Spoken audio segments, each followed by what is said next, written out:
내란숙의 윤석열 사법 탈옥을 시켰었던 지기현 판사가 룸사롱에서 그 향응, 접대를 받은 게 아닌가 하는 의혹이 민주당과 언론에서 지금 연일 터져 나오고 있고요. 바로 어제였죠. 민주당 그 노종면 의원이 관련 사진을 드디어 공개까지 하였습니다. 하지만 아직까지 이 지기현 판사는 그 내란숙의 재판을 본인이 진행하고 있고, 본인은 무슨 뭐 삼겹살에 소주 정도 먹지 그런 건 생각조차 해본 적이 없다고 법정에서 본인의 입장을 밝히는 사단까지 왔습니다. 대표님, 이 사건 좀 어떻게 우리가 봐야 될까요? 이거 좀 사실 명백한 부분인 것 같습니다. 그러니까 지기현 판사, 지금 윤석열 비롯해서 김용현 등 내란죄를 지금 총괄하고 있는 지금 부장판사 아니겠습니까?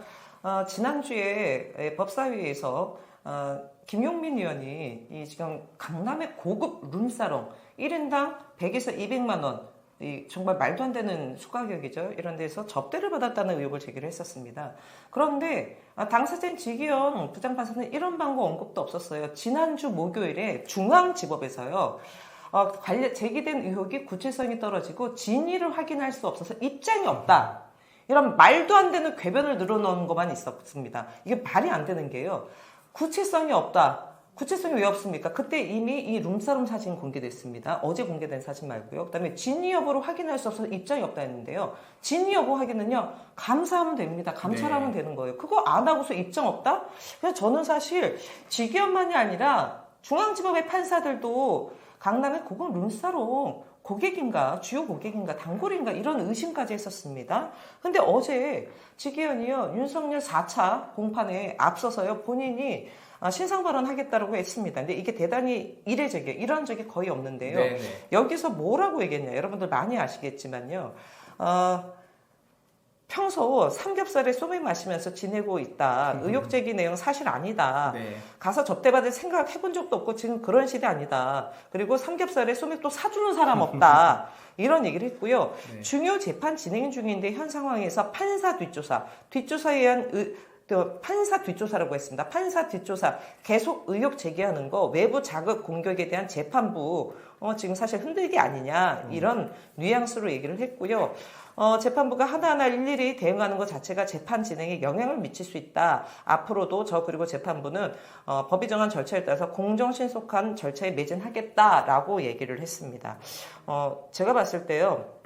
몇 가지 나눠볼 수 있는데 일단은 이 얘기가 나오자마자 2시간도 안 돼서 더불어민주당 노종면 의원이 사진을 공개했습니다. 네. 지기현이 떡하니 있는 사진이었고요. 이전에 공개됐던 그 룸사롱 내부와 같이 사진 3장을 좀 했습니다.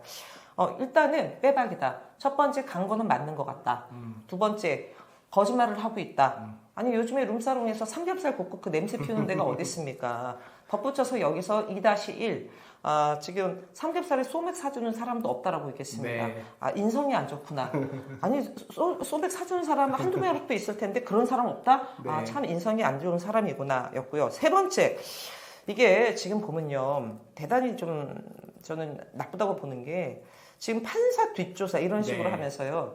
사실 이달 말에 지금 판사 전원 전체회의가 좀 잡혀가 있지 않습니까? 소위 말해서 나 지금 공격당하고 있어. 그러니까 우리 판사들 지금 나 뒷조사하는데 너네들도 뒷조사했으니까 같이 들고 일어나. 이런 식으로 하면서 판사들을 도리어 저는 자극하고 있는 모양새가 아닌가 싶고요.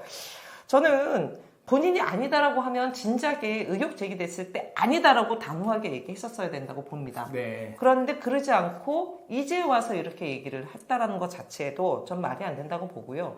일단은 사진이 드러난 거 아니겠습니까? 그리고 민주당은 지금 저는 개인적으로 참 머리 잘 쓰고 있다고 보는 게 사법부를 향해서 얘기하고 있어요. 네. 사법부가 이것과 관련돼서 빨리 조사해라. 라고 지금 사법부를 압박하고 있고요.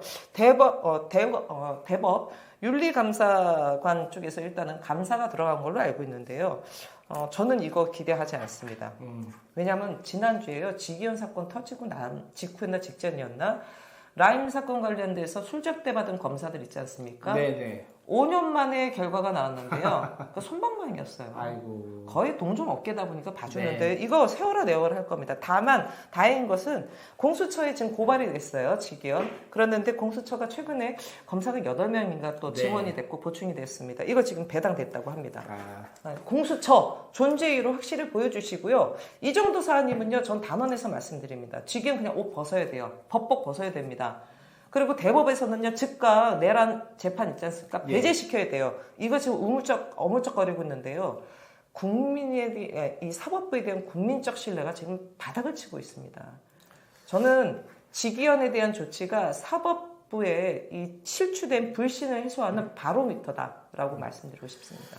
이 직위원 판사가 판사 뒷조사다라는 말을 했어요. 근데 이게 말이 안 되는 게 본인이 지금 재판을 진행 중인 내란숙의 윤석열이가 검찰총장 시절에 가장 잘했던 게 판사 사찰이었어요. 그렇죠. 맞습니다. 사법부까지도 본인의 손아귀에 넣기 위해서 윤석열이가 자행했던 게 판사 사찰이고 그 담당자를 본인이 지금 재판하고 있는데 거기에 대해서 지금까지 단 한마디도 하지 못하고 오히려 시간 계산해갖고 그 내란습을 풀어주지 않았습니까? 그래 놓고 지금에 와서 본인이 룸사롱 드나든 거 사진 공개되니까 그것이 판사 뒷조사다. 말이 안 되는 얘기를 좀 하고 있는 그런 형국인 것 같고요.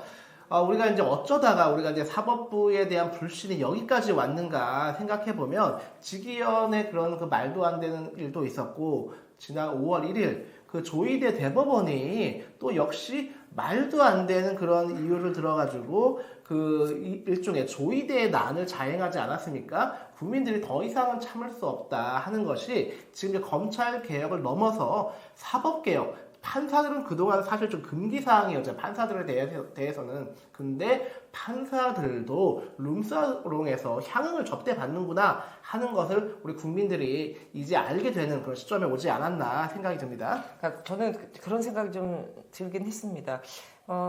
공직자예요. 공직자인데요. 이 사람들 저는 아니 술 마실 수 있습니다. 선술집에서 술 마실 수 있고 등 하는데요.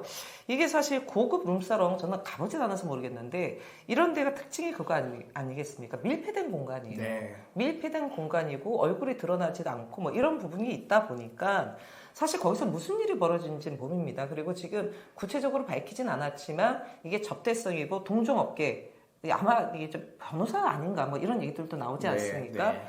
충분히 이게 그럴 수 있겠다라는 생각이 들었어요. 그래서 저는 이것과 관련돼 가지고 공수처가 일단은 수사를 배당까지 해서 이제 들어갔으니까 조만간 좀 나올 거라고 보는데 개인적으로는 정말 거듭 말씀드리지만 저는 대법원의 윤리감사관 이쪽에서 지금 들어갔다고 했는데 언제 나올지 모릅니다.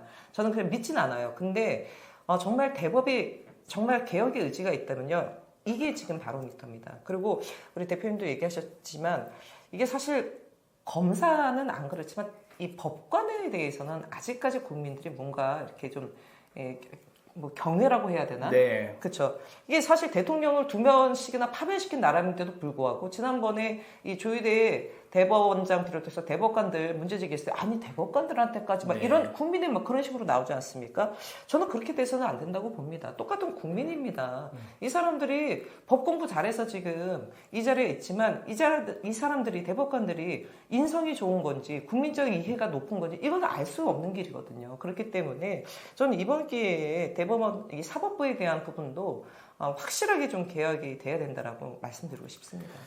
예, 우리가 이제 과거에는 조선일보가 밤에 대통령으로 불렸습니다. 낮에는 이제 청와대에 있는 대통령이 낮에 대통령, 밤에는 조선일보가 실질적으로 권력을 행사하기 때문에 밤의 대통령이라고 불리던 시절이 있었어요. 근데 지금에 와서는 알고 보니 직위원 판사가 밤의 공보관으로 불렸대요. 그 룸사롱 세계에서. 그리고 그 룸사롱에서 가장 많이 이렇게 드나들었던 게 바로 윤석열이잖아요. 그리고 그 문화에 가장 최적화되어 있었던 것이 김건희였었고, 그리고 조희대 지금 대법관 이름도 지금 그 밤의 세계에서 이름이 나오고 있습니다. 그러니까 예전엔 조선일보가 밤의 대통령이었다면 이제는 이제 그 사법 카르텔이 밤의 세계에서 권력을 정치를 주물렀던 것이 지금에 와서 하나하나 진실이 좀 밝혀지고 있는 것이 아닌가 싶고, 그래서 우리가 이제는 검찰 개혁을 넘어서 판사들, 사법 개혁의 그런 그 사회 대개혁의 핵심이 바로 지금에 오지 않았나 좀 그렇게 생각이 좀 듭니다.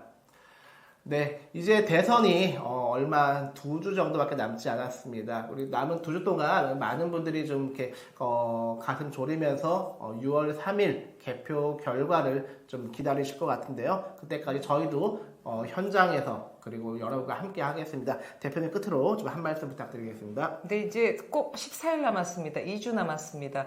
이 2주라는 게 짧으면 짧고요. 또 정치 이 시계상으로 보면 또 길기도 합니다. 대한민국 정치 일주일 앞을 내다보지 못한다. 이런 얘기들이 많이 있지 않습니까? 그렇기 때문에 긴장을 늦추지 않았으면 좋겠습니다. 아울러서 이번 주 금요일 23일인가요? 그다음에 다음 주 화요일 27일 후보자 토론회가 2차례 남아 있습니다.